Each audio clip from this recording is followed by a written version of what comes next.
Good morning, everybody. I hope you're doing great today, even if it's not the morning, good afternoon, good evening, whatever. Today, I wanted to talk about some movies.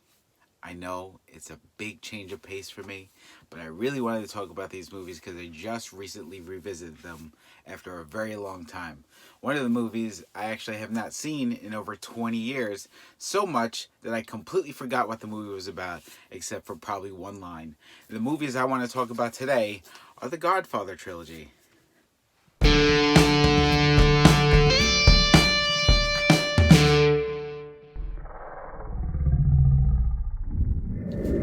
So, all three films are written by Mario Puzo and Francis Ford Coppola. All three films, including the third one, you may be surprised on that, are all directed by Francis Ford Coppola. The first movie, released in 1972, stars Marlon Brando, Al Pacino, James Caan, Robert Duvall, Talia Shire, Diane Keaton, Abe Vigoda, a treasure trove of actors. The first Godfather film, in my opinion, is an absolute masterpiece. I would say that's the opinion of most people. The first Godfather film is a perfect film. It flows perfectly. The story is wonderful. The story is heartbreaking and sad, and it is incredible. The first Godfather film.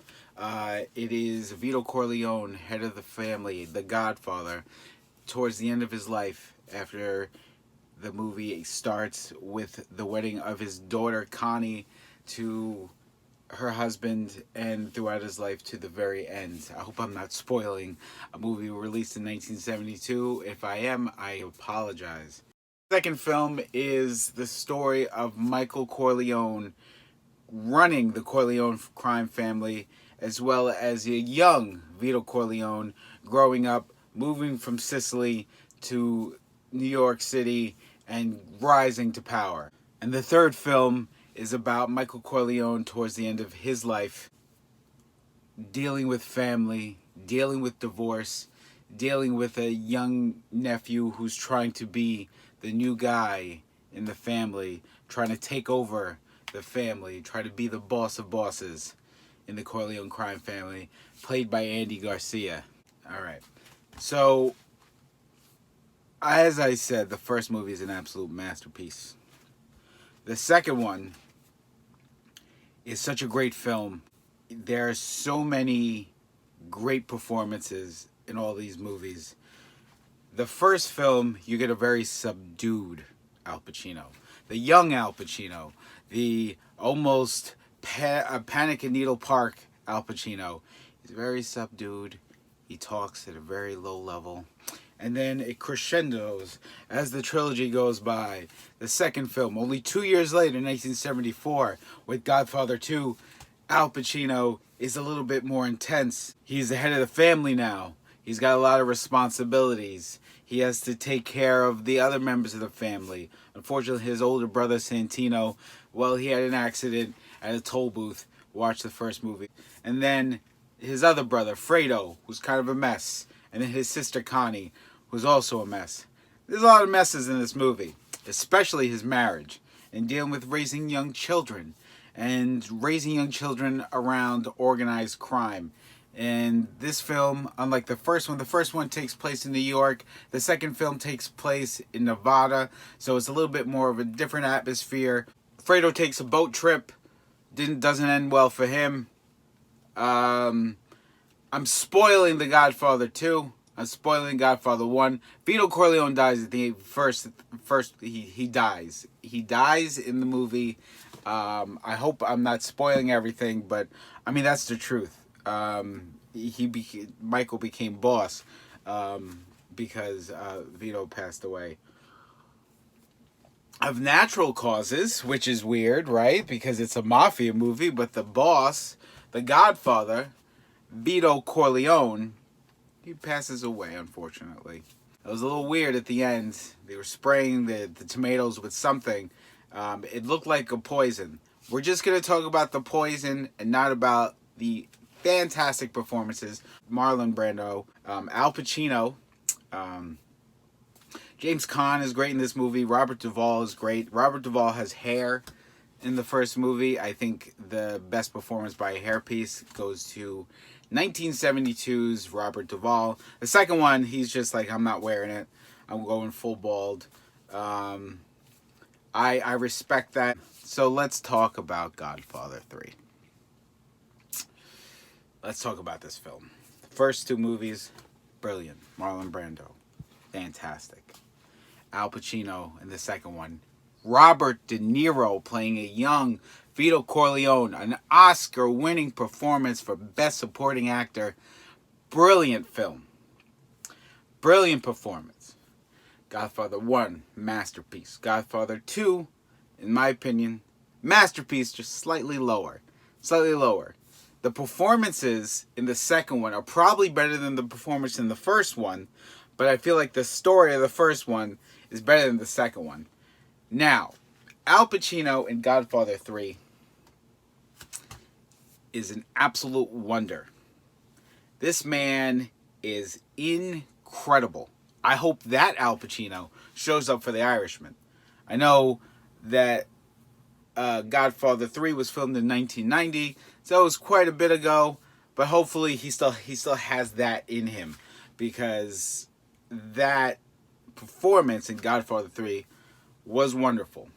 Now, I have problems with Godfather 3, and I'm not gonna go on to tell you how Godfather 3 is not even close on any level to the first two movies. Everybody knows that Godfather 3 was a huge drop-off.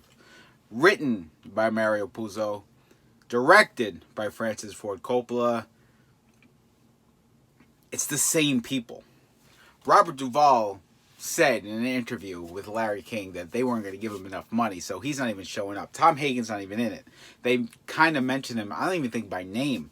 They have a son who's a priest in the movie, Tom Hagen's son. He's not in the movie a lot. So Michael has adolescent or adult children in this movie. His daughter, Mary, is played by daughter of Francis Ford Coppola, Sofia Coppola, who is a great director. I've enjoyed her films.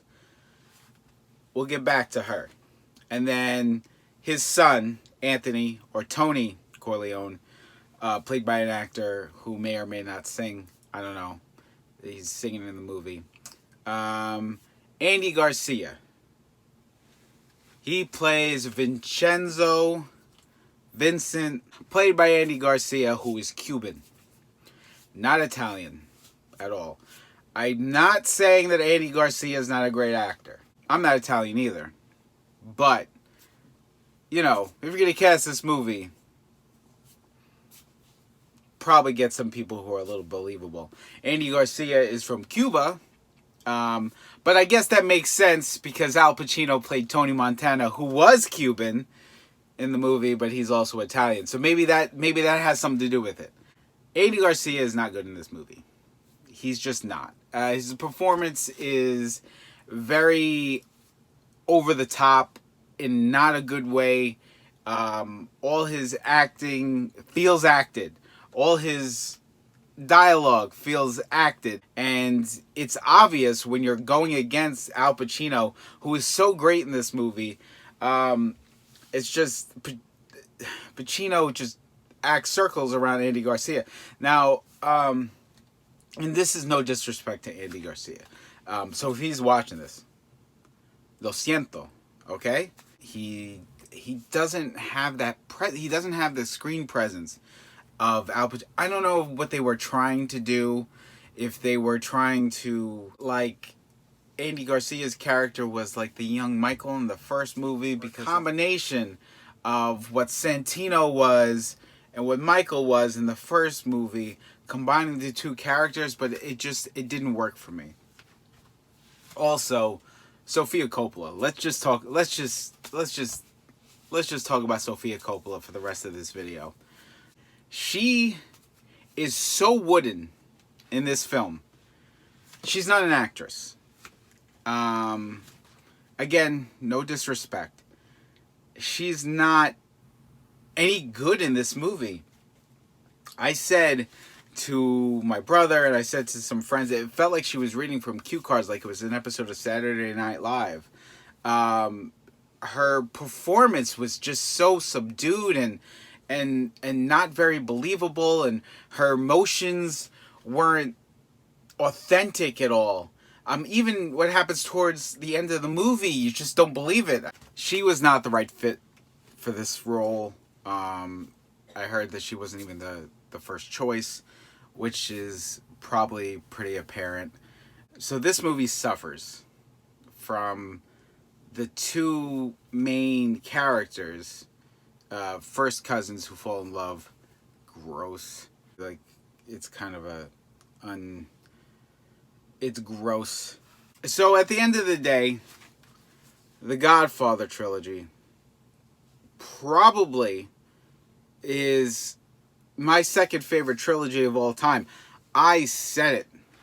My second favorite trilogy of all time. The first being the Star Wars trilogy. This is the trailblazer when it comes to mafia movies. If there was no Godfather trilogy, there would be no Goodfellas. There would be no Sopranos. There would be no Donnie Brasco. This is the Godfather trilogy. I know you've seen it. I mean, if you haven't seen it, you should see it. At least watch the first and second one. The third one, you could put it in the background while you clean. There was a gap from 1974 to 1990. That's the gap between Godfather 2 and Godfather 3. It's the magic, if you could say that, of the first two films is just not there in the third one. Half the cast isn't in the film. Not a lot of nepotism. Talia Shire being Francis Ford Coppola's sister. Not a lot of nepotism in the Godfather movies. That's okay. If I made a movie, I'd have my brothers and sister in it too. Nieces, nephews, wife, parents. Godfather 1, amazing. Godfather 2, amazing.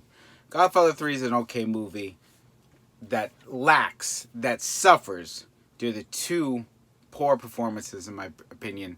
Anyway, I mean, check it out. Let me know what you think.